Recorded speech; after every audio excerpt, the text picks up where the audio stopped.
दोस्तों, आप सभी का स्वागत है pop pop Toons official stories में। सो दोस्तों, ये नई कहानी शुरू से पहले जल्दी से इस वीडियो को लाइक, शेयर एंड कमेंट कर दीजिए और हमारे इस नए चैनल को सब्सक्राइब कर दीजिए, क्योंकि हम आते हैं हमेशा एक नए किस्से के साथ।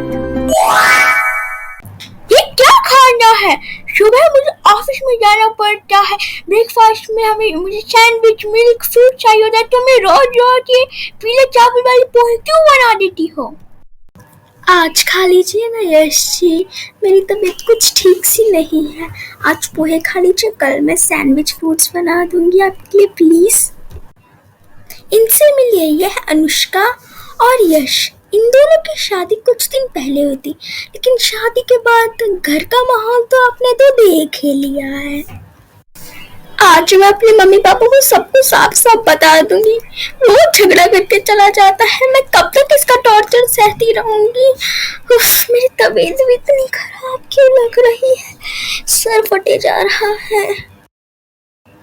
अगर ऐसे ही रहती रही मैं तो एक दिन मर जाऊंगी इस घर में और किसी को पता नहीं चलेगा। अनुष्का और सह नहीं पाती है और अपनी दोस्त सृष्टि को वो कॉल करने लग जाती है। कुछ ही देर में अनुष्का की दोस्त सृष्टि आ जाती है। अनुष्का उठती है और दरवाजा खोलने के लिए जाने लग जाती है। जैसे वो दरवाजा खोलते अनुष्का वहीं पर ही बेहोश हो जाती है और उसकी दोस्त सृष्टि ये सब देख लेती है। अनुष्का तुझे क्या हो गया? अनुष्का आंखें खोल। हे भगवान, ये क्या हो गया? अब मैं क्या करूं? मुझे कुछ समझ में नहीं आता। हाँ, वही करती हूँ।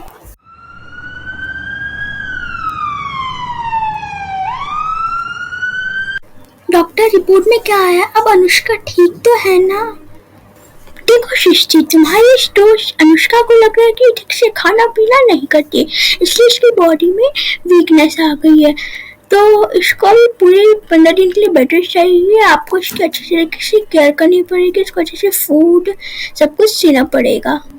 और अब कितना सोचेगी अनुष्का? तो तेरे को डॉक्टर ने स्ट्रेस लेने को मना किया है। हाँ, वैसे भी मेरे मॉम डैड कहीं शादी में गए तो वो पूरे एक हफ्ते बाद ही आएंगे, तो मैं एक हफ्ता तेरे साथ ही तेरी टेक केयर करूंगी। ठीक है, थैंक यू। पर तू शायद जानती नहीं है कि यश की मम्मी ने मुझे शादी के दिन क्या बताया था। क्या बताया है यश की मम्मी ने शादी के दिन? हाँ, यश किसी और से प्यार करता था और अपनी मम्मी और पापा की फोर्स की वजह से उसने मुझसे शादी करी। ये एकदम सच बोल रही हूँ। वो शादी के दिन यश की माँ ने मुझे बताया था।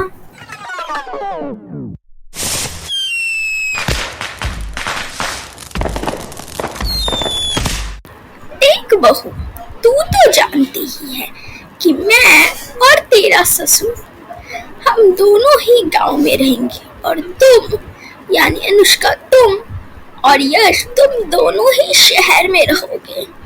तो अगर मुझे सच बताना है यश के बारे में। सच? कैसा सच माँ जी? मैं तुम्हारा और यश के बीच का तुम्हारा घर तोड़ना नहीं चाहती हूँ। तुम्हें बस एक सच बताना चाहती हूँ कि यश किसी और से प्यार करता है और वो लड़की उसे धोखा दे के भाग गई है। अब पता नहीं यश इस शादी से खुश है या भी नहीं।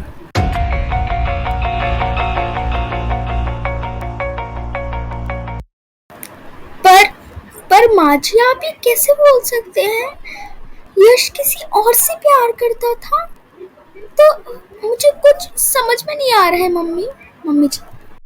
प्लीज प्लीज, मैं आपके तुम्हारे सामने हाथ जोड़ती हूँ, प्लीज मेरे यश को कभी छोड़ के मत जाना।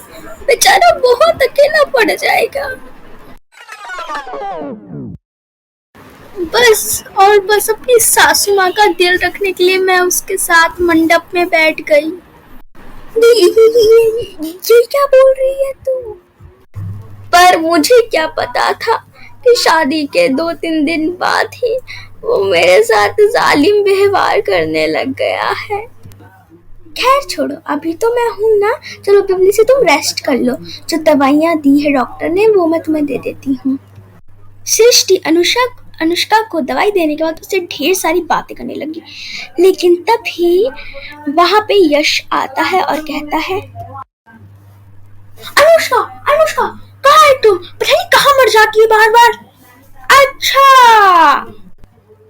मैं घर पे नहीं रहता हूँ तो क्या तुम किसी को भी बुला लेती हो क्या? ये घर है कि पार? और एक बात याद रखना अनुष्का, मैं ये इंडिया छोड़ के हमेशा हमेशा के लिए जा रहा हूँ सिंगापुर, और तुम अकेले रहना। अनुष्का ये सब सुन के रोने लग जाती है और उसकी दोस्त सृष्टि यश से कहती है, हे यू, वो तुम्हारी पत्नी है, ऐसा कैसे बोल सकते हो तुम? हाँ, इतनी बदतमीज आदमी मैंने आज तक कभी नहीं देखा। जाओ यहाँ से, गेट आउट। दोस्त को बुलाइए, दोस्त को। पता नहीं क्या, छोड़, मैं क्यों खराब करूँ दिमाग अपना। यश तो वैसे भी अनुष्का से प्यार नहीं करता, तो वो उसके बारे में क्यों सोचता। वो रात ही रात निकल गया अपना सिंगापुर जाने के लिए। सृष्टि और अनुष्का मिलके यश के एक बहुत टेस्टी सा उसके मनपसंद का स्ट्रॉबेरी फ्लेवर केक बना रहे थे। जैसे ही सृष्टि और अनुष्का हाथ में केक लेके यश के कमरे में जाते तो ये क्या, यश तो वहां पे था ही नहीं था। ये सब देख के अनुष्का को अपने आंखों में भरोसा नहीं होता और उसके हाथों से केक नीचे गिर जाता है। अनुष्का का एक बार फिर से सर दर्द होने लग जाता है और सृष्टि उसको संभालने लग जाती है। बस सृष्टि, बस मुझसे और नहीं जिया जा रहा, मैं मरना चाहती हूँ, मरना। छोड़ अनुष्का, वो लड़का तेरे लायक ही नहीं था, छोड़ दे वो सब, तू क्यों अपना दिमाग फेर रही है। और उधर सिंगापुर में Yash, hello Vishali, nice to meet you. ठीक है, हेलो हेलो, लेकिन अनुष्का भाभी कहाँ है? वो तो नहीं दिख रही है। नहीं, एक्चुअली उसकी तबीयत बड़ी खराब हो गई, इसलिए वो घर पे ही रेस्ट कर रही है, इसलिए मैं आ गया। नेक्स्ट टाइम से मैं उसको लेके आऊंगा। और उधर अनुष्का सृष्टि, अब अनुष्का इतने ज्यादा ऐसा लगता है डिप्रेशन में चले जाते हैं। अनुष्का सृष्टि उसकी दोस्त बस उसे संभाले जा रही थी। अब तो कितना सोचेगी उसके बारे में, छोड़ना। अब तो उसके लिए खुद अपना पागल क्यों बनेगी तू?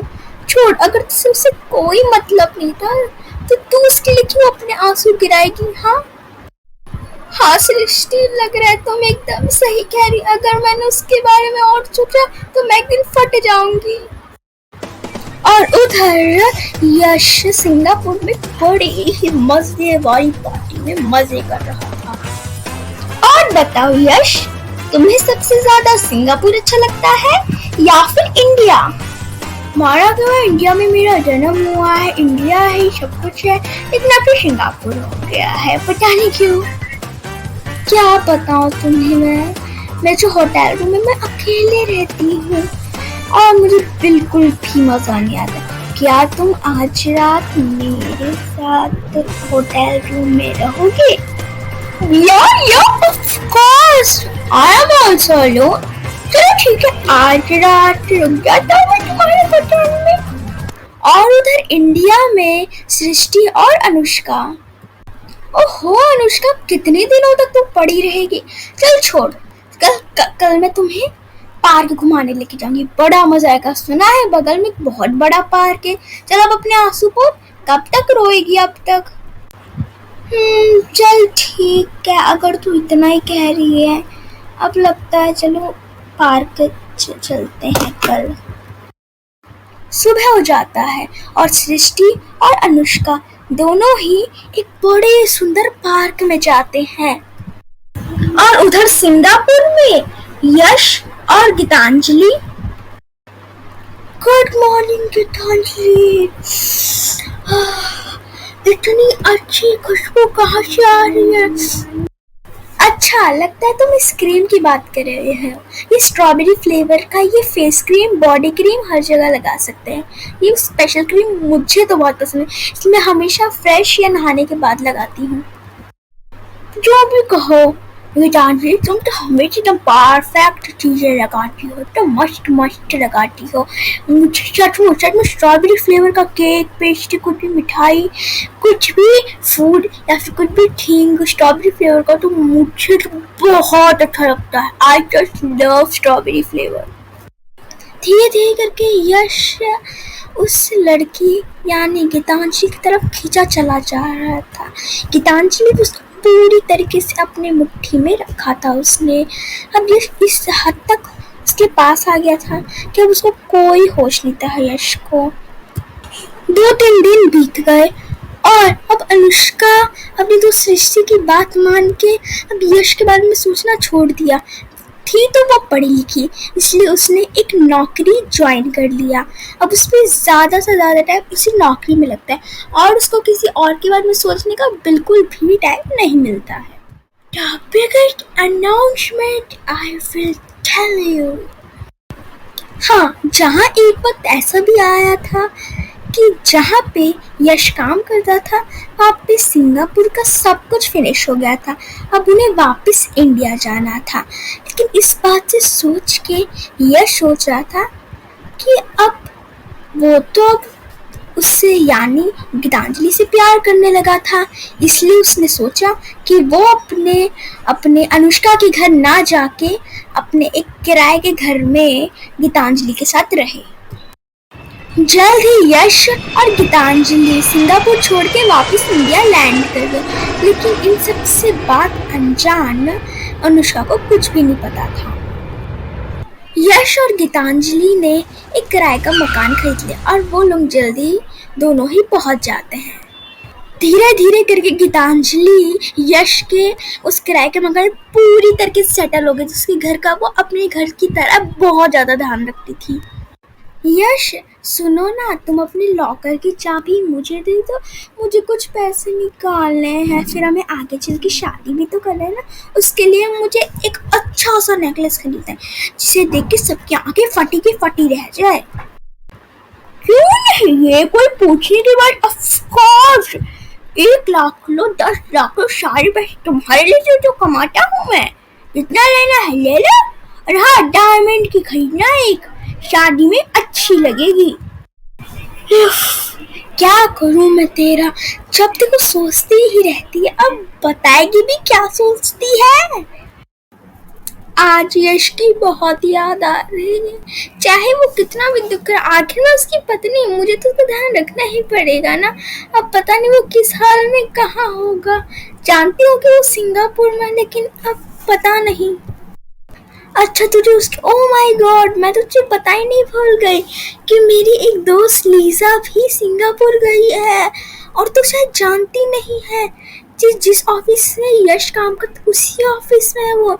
हम उसे अभी कॉल करते हैं, शायद हमें कुछ पता चल पाए यश का। तो पागल थी क्या, तुझे पहले क्यों नहीं बताया तूने? जल्दी से अभी कॉल करते हैं उसे, पूछते हैं कि यश के बारे में थोड़ी सी तो इन्फॉर्मेशन पता चल जाएगी। अनुष्का और सृष्टि उसे लीजा को कॉल करने लग जाते हैं और तभी अनुष्का कहती है, लीजा लीजा, आवाज आ रही है तुम हमारी? हेलो हेलो हेलो, कौन बोल रहा है? लीजा मैं बोल रही हूँ, अनुष्का, यश की वाइफ। ओह अच्छा, अनुष्का तुम बोल रही हो, क्या बात है? तुम तो शायद यश के ही ऑफिस में काम करती हो ना, तो तुम बता सकती हो यश कहाँ पे है? क्या? यश तो कब का इंडिया चला गया है। जिस ऑफिस में वो काम करता था, उस ऑफिस में जो जितना भी सिंगापुर का काम था वो सारा खत्म हो गया। वापस से उन ऑफिस के जितने भी सारे लोगों को वापस इंडिया भेज दिया गया है। मैं भी सिंगापुर में, क्योंकि मुझे थोड़ा सा काम है। क्या यश नहीं पहुंचा है क्या तुम्हारे घर में?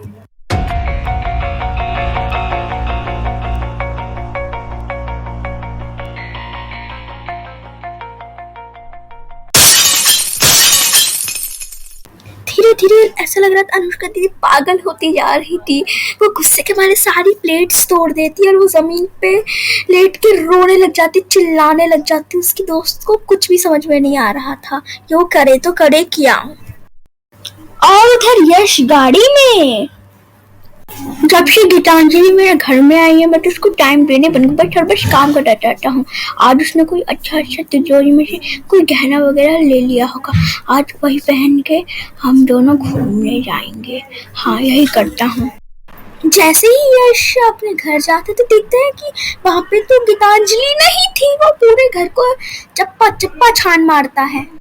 लेकिन जब यश अपनी बड़े से पैसे धन दौलत वाली तिजोरी में जाता है तो देखता है कि वहाँ पे 1 रुपया तक नहीं रखा था। वहाँ पे इसको यश को समझने में बिल्कुल देर नहीं लगी थी कि गीतांजलि सारे पैसे लेके उसके घर से भाग चुकी है। उस लड़के पे विश्वास मैंने कैसे कर लिया? परसों क्या लड़के पे मैंने पूरी तिजोरी की चाबी दी थी। हे भगवान, इतना बड़ा पाप में से कैसे हो सकता है? ऐसे ही कुछ महीने बीत जाते हैं और उधर अनुष्का के घर। एक बात बता सृष्टि, मैंने तुझसे ये बात कभी नहीं पूछी। तूने तो बोला 1 हफ्ते बाद जाना होगा तुझे, क्योंकि 1 हफ्ते के लिए तेरे मम्मी पापा शादी में गए, इसलिए तू यहाँ पे 1 महीने से ज्यादा हो गया है। एक बात बता अनुष्का, मैं तेरी इतनी अच्छी सहेली हो कि तुझे इस हाल में छोड़ के चली जाऊंगी? मैंने अपने पेरेंट्स से बात कर ली है, जब तक तेरा पति तुझे वापस नहीं मिल जाता तब तक मैं तेरे साथ ही रहूंगी। पता नहीं वो दिन कब आएगा, पता नहीं मेरा पति कहाँ होगा, किस हाल में होगा। खैर, मेरी एक और सहेली आ रही है, कविता आ रही है मुझसे मिलने के लिए। काफी टाइम से नहीं मिले इसलिए वो आ जा रही है। काफी वक्त बीत गया और फाइनली जाके अनुष्का और सृष्टि की सहेली कविता उसके घर पहुंची। और बता कविता, तू तो कॉलेज के बाद हमें भूल ही गई। चल आज हम तीनों एक साथ चलो कोई अच्छा रेस्टोरेंट जाते हैं। अच्छा, क्यों नहीं? अगर तू बोलती है चलो, सब चलती। मस्त वाला रेस्टोरेंट बगल में ही खुला है। फिर वो तीनों दोस्त उस रेस्टोरेंट में पहुंच जाते हैं। सबसे पहले उन तीनों ने एक कॉफी ली, उसके बाद एक बड़ा लार्ज साइज पिज्जा मंगाया। और फिर कविता कहती है, ओए तो सृष्टि और अनुष्का, तुम्हें कुछ बताना, मैंने एक नया घर खरीदा, वहाँ पे न्यू नेबर्स आए हैं। पड़ोसी? कौन पड़ोसी? उस पड़ोसी का नाम क्या है? यश। यश है मेरे नए पड़ोसी का नाम। क्या? कविता, क्या तुम उस यश के बारे में मुझे बता सकती हो कि वो क्या करता है? हाँ, क्यों नहीं बता सकता। उस लगता है किसी का कॉल आ रहा है, तुम दोनों बात करो, मैं अभी कॉल को साथ जवाब दे के आती हूँ। यार, वो यश के बारे में बताने वाले थे, लेकिन पता नहीं ये कॉल पता नहीं कहाँ से आ गया है। क्या लगता है तुझे, क्या सचमुच यश है या फिर कोई और है? मुझे तो यही लगता है। अभी उसको आने तो फिर ये यश के बारे में बताएगी, पता तो चले हमें कुछ यश के बारे में। और तभी फिर वहाँ पे कविता आ जाती है और कविता सृष्टि और अनुष्का से कहती है, सॉरी गाइस, अभी मेरी मम्मी का कॉल आ गया है, उनके घुटनों में दर्द हो रहा है, मुझे जाती है उनकी अच्छे से मालिश करनी पड़ेगी। मैं बाद में यश के बारे में तुम दोनों को बता दूंगी, बाय। कविता वहां से जल्द ही अपने घर के लिए निकल जाती है।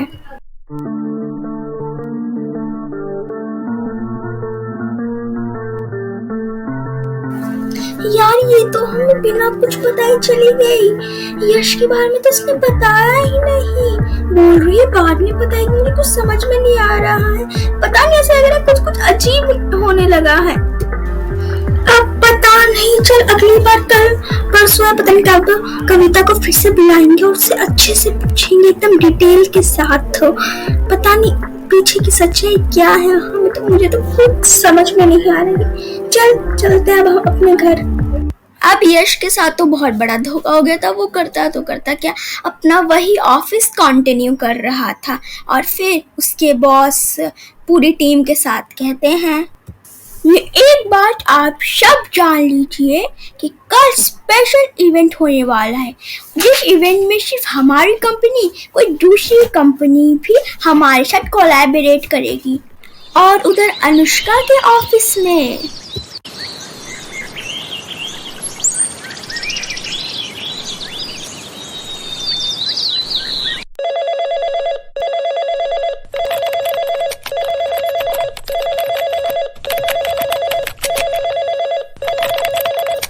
यार, ये काम मुझे अभी अभी जाके सर को सबमिट करना है और ये कॉल पे कॉल आए जा रहे हैं। पता नहीं क्या है यार, पता नहीं, लगता है मैं काम करते करते बुद्धि हो जाऊंगी। Hello, I am Anushka from second cabin. Anushka मेरी बात ध्यान से सुनना। बॉस ने हमें अपने रूम में बुलाया, मुझे तो कुछ गड़बड़ लग रही है, तू जल्दी से बस आ जा। अनुष्का फौरन अपने कैबिन से भाग के सर बॉस के रूम में जाने लग जाती है। सभी लोग बॉस के रूम में आ जाते हैं और साथ ही में अनुष्का भी आ जाती, लेकिन पता नहीं उसके बॉस ने ऐसा क्या बोला। सारे लोग तो वहाँ पे खुश थे, लेकिन पता नहीं अनुष्का का रंग थोड़ा उतरा उतरा सा लग रहा था। पता नहीं बॉस ने ऐसा क्या बोला था।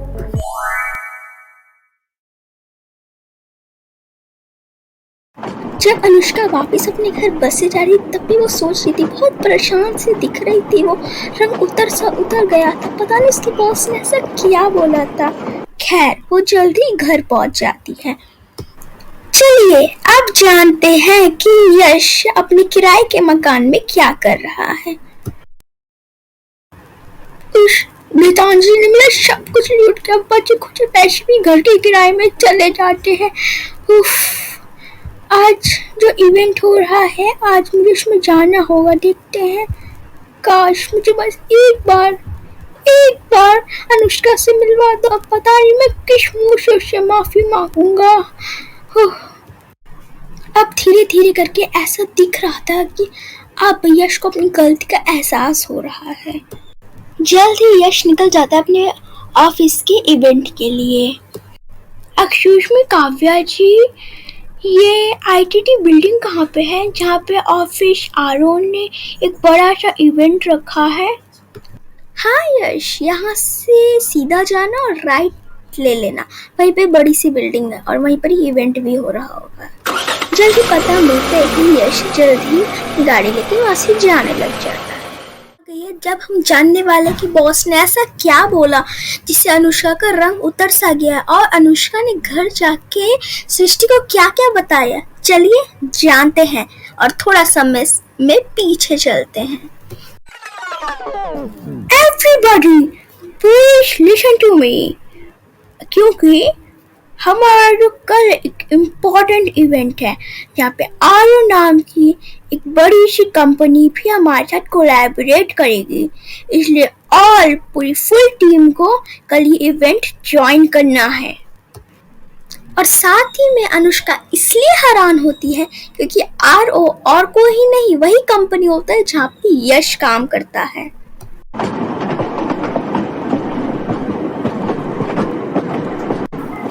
अब मैं क्या करूं? आरओ तो वही कंपनी है जिसमें यश काम करता है। क्या सचमुच वो वही कंपनी जिसमें यश काम करता है या फिर कोई और कंपनी? अगर वो मेरे सामने आएगी तो मैं क्या बोलूंगी अब उसको? जल्दी फिर अनुष्का अपने घर पहुंच जाती है और फिर सृष्टि दरवाजा खोलती है। अब आगे। हेलो अनुष्का, कहाँ खो गई? तो जब से आई है ऑफिस से तो परेशान सी दिख रही है। कोई परेशानी है तो तुम मुझे बता सकती है, शायद मैं तेरी मदद कर सकूं। तू क्या कर लेगी सृष्टि? तू जानती नहीं है कि बॉस ने आज मुझे ऑफिस पूरी टीम को क्या क्या बताया। फिर अनुष्का सृष्टि को एक एक करके ऑफिस से लेके बस में उसने क्या क्या सब कुछ बता दिया। ये क्या बोल रही है? RO company? अगर यश तेरे सामने आ गए तो क्या करेगी? अब सोच सृष्टि सोच, क्या दिमाग लगाऊं मैं। हाँ, एक बात जान अनुष्का, मैं जैसे बोलती हूँ तू बस यश के पास से जाके वैसे ही बोला, उसके बाद भी वो तेरे पास है तो समझ जाइयो, ठीक है, कि वो तुझसे अब प्यार करने लगा है शायद। सृष्टि अनुष्का को कुछ शब्द बताती है जो कि उसको यश के सामने बोलना है। अब पता नहीं सृष्टि ने कैसे शब्द बताए हैं अनुष्का को। सुबह हो जाती है और अनुष्का अच्छे से तैयार होकर इवेंट में जाने के लिए रेडी हो जाती है। मैं तो कहती हूँ तू कुछ मत सो तो उस इवेंट में चली जा। तेरे को मैंने जैसे बताया था तेरे को वैसे ही बोलना है, समझ गई? अनुष्का सृष्टि का कहा मान के जल्दी उस इवेंट के लिए निकल जाती है। जल्द ही यश उस आईटीटी नाम की बिल्डिंग के पास जल्दी पहुंच जाता है। सच में वो बिल्डिंग बड़ा सुंदर था। अनुष्का उसको हर जगह देखते। थोड़ी बहुत मीटिंग्स के बाद पार्टी शुरू हो जाती है और साथ ही में अनुष्का ने भी पार्टी एरिया में यश को काफी ढूंढा लेकिन वो नहीं मिला। जैसे ही वो एंट्रेंस के पास जाती है तो जब अनुष्का पीछे देखते हुए जा रही थी और यश अपनी आंखों को नीचे देखते हुए जा रहा था वो, और फिर दोनों की ही टक्कर हो जाती है।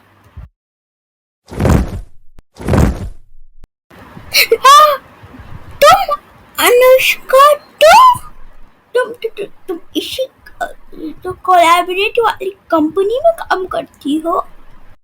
हाँ करती हूँ ना, मेरे पति देव ने बोला है, अमन ने बोला है। अब बहुत देर हो चुकी है यश, मैंने अपनी मम्मी को बता दिया था, उनने मेरी दूसरी शादी करवा दी है, तुमसे नहीं हो पाएगा यश, रहने दो। जल्दी अनुष्का वहां से जाने लग जाती है। आज पहली बार सच में यश को बहुत दर्द हो रहा था, बहुत बुरा लग रहा था।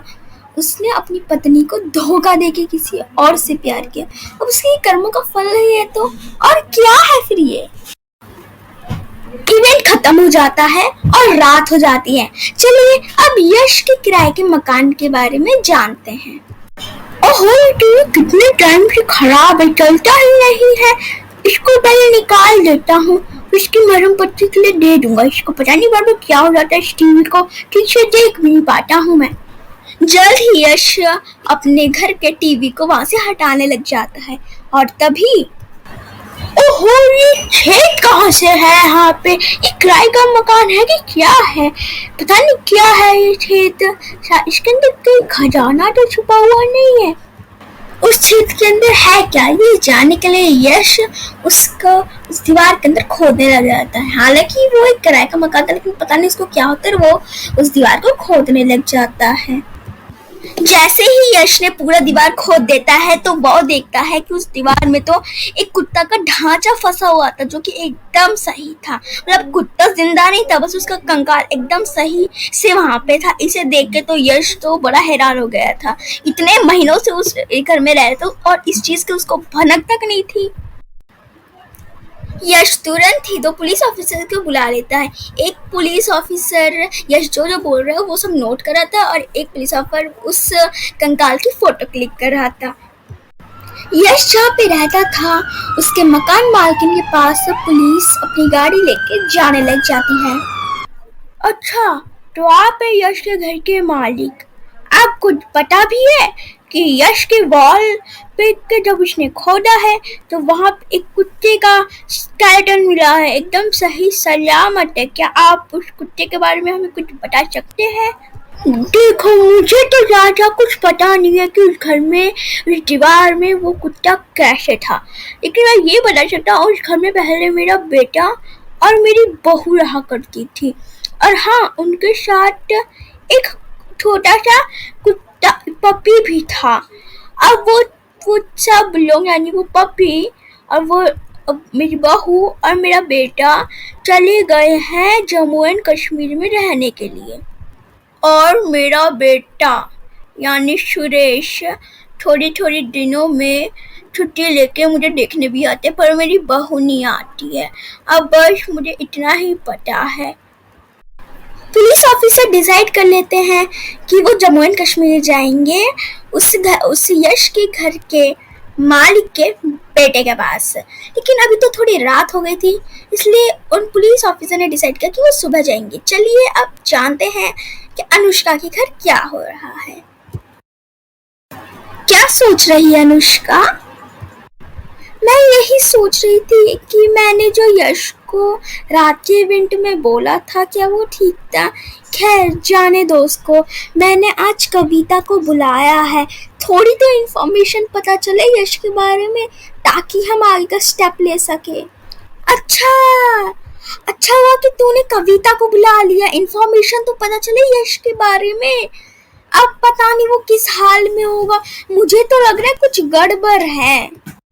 कुछ ही देर में फिर कविता आ जाती है अनुष्का और सृष्टि से उसके घर मिलने के लिए। हाँ, लगता है कविता आ गई, चलो मैं देखती हूँ, तू आराम से चाय पी।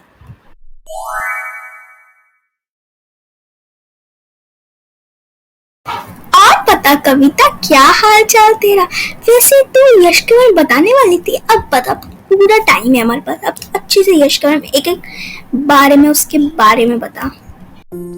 कविता यश के बारे में अनुष्का और साथ ही में सृष्टि को भी बता दी। सृष्टि को हैरानी होती है और साथ ही में अनुष्का को हैरानी से ज्यादा बहुत ही दुख होता है यश के लिए।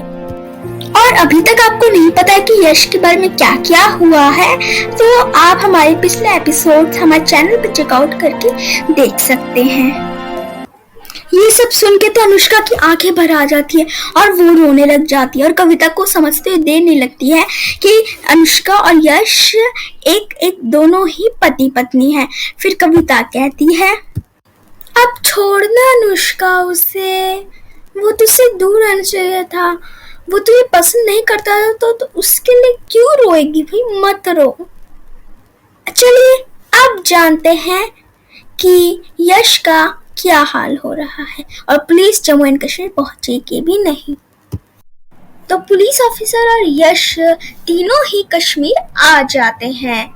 साथ ही में जो उसके किराए के घर के मालिक ने एड्रेस बताया था उसके बेटे का घर के लिए, वहाँ पे भी जल्दी पहुंच जाते हैं। और उसका बड़ा सा घर था, उस घर का खोलने के लिए, उसका कुछ तो पता चले ये जाने के लिए एक पुलिस ऑफिसर उसका डोर को खोलने लग जाता है, लेकिन डोर लॉक था। मानसी, ये घर तो लॉक है, लगता है इसके अंदर यहाँ से जो भी रहता था वो चला गया है, पता नहीं अब क्या करें हम। तभी फिर वहाँ के कश्मीर के सबसे स्पेशल फोर्स टीम को उस बड़े से बंगले के घर के दरवाजा खोलने के लिए बुलाया गया। और जैसे वो दोनों पुलिस ऑफिसर्स और यश उस घर के अंदर जाते हैं तो वहाँ पे एक बूढ़ा नौकर सफाई कर रहा होता है, और तभी वो पुलिस ऑफिसर कहता है, कौन हो तुम? सही सही बता दो साहब, नहीं तो अभी जेल के अंदर डाल देंगे। इस घर से तुम्हारा क्या रिलेशन है, सही सही बताओ सारा। शराब, मैं जानता था इस घर में कोई तो कोई आएगा, शायद आपको कुछ पता नहीं है, आपको मैं हर एक किस्सा बताऊंगा। वो बुरा नौकर तीनों को ही नीचे बैठा देता है और अपनी पूरी कहानी उन तीनों को बताने लग जाता है। तो चलिए जानते हैं इस बूढ़े नौकर की कहानी।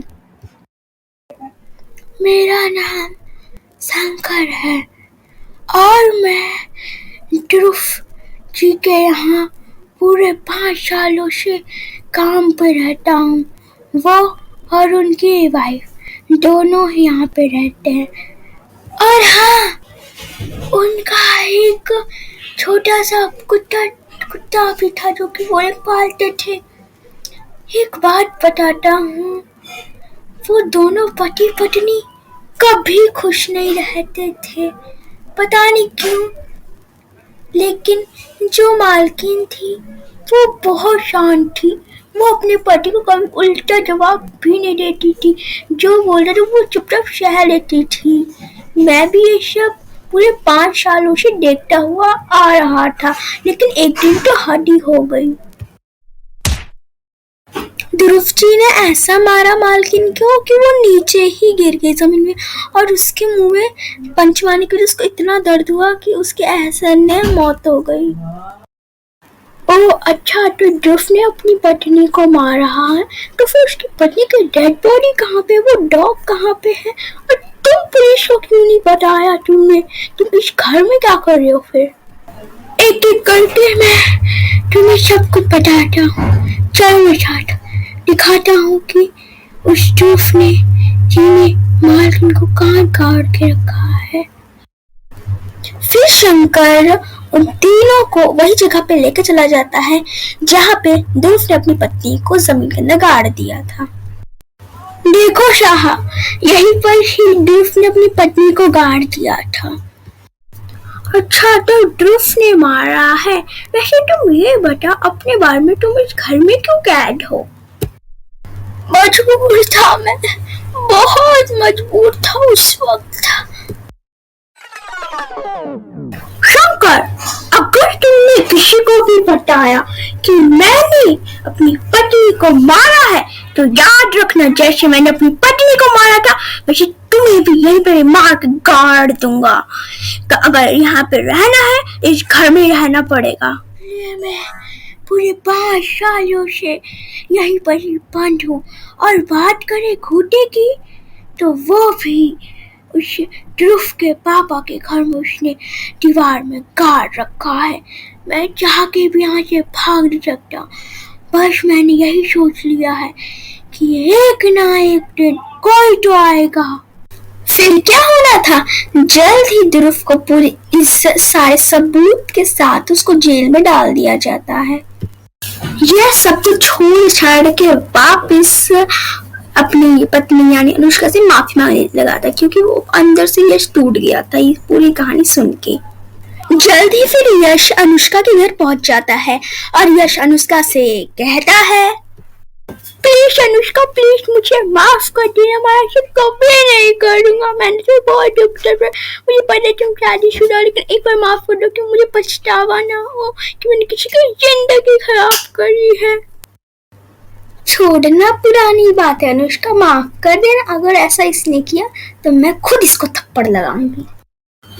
अब सब कुछ ठीक हो गया था।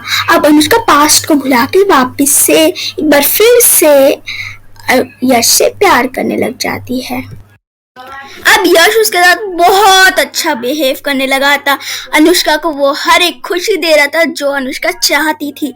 और अब तो सृष्टि भी अपने वापस घर चली गई थी। सच्चा प्यार वही करता है जो हर एक मुश्किलों को हरा के पास आता है मेरे दोस्तों।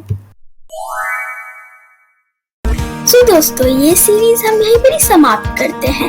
ये कहानी आपको कैसे लगी हमें कमेंट करके जरूर बताइएगा। और अभी तक आपने इस वीडियो को लाइक, शेयर एंड कमेंट नहीं किया है तो कर दीजिएगा। और साथ ही में हमारे इस नए चैनल को भी सब्सक्राइब कर दीजिएगा। जल्द ही मिलेंगे और एक मजेदार नई रोमांचक कहानी के साथ।